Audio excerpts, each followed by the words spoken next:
xaridorlar bugun 8-yanvar 20-kuni. Mana Shayin Bayson sirlarimizdan yana bir mashina mol keldi.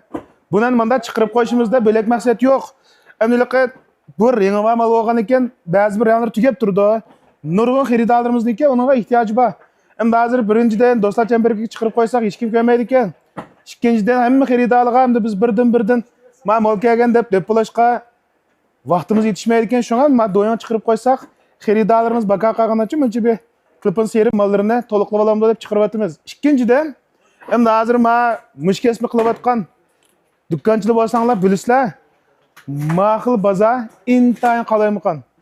Mushuning o'xshash sifat intayin yaxshi bo'lgan, kilogramm soni to'liq keladigan, baho intayin muvofiq bo'lgan, mush bozorda sotilayotgan har qanday bir mal bilan raqobatlasha oladigan, raqobatlashibmi, ustun o'rin tura oladigan mahsulotni hamda nurg'un do'konchilar tepishmaydi.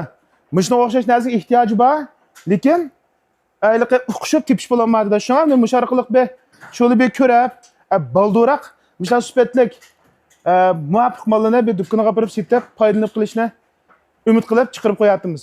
Shunga shu Shayin Bayson markasiga Shinjongdagi barliq bosh o'rinlardan davomli vakolat qabul qilyapmiz. Mush bir setishni olishayotgan xo'jayinlar bilan davomli bizlar aloqa qilsangiz bo'ldi.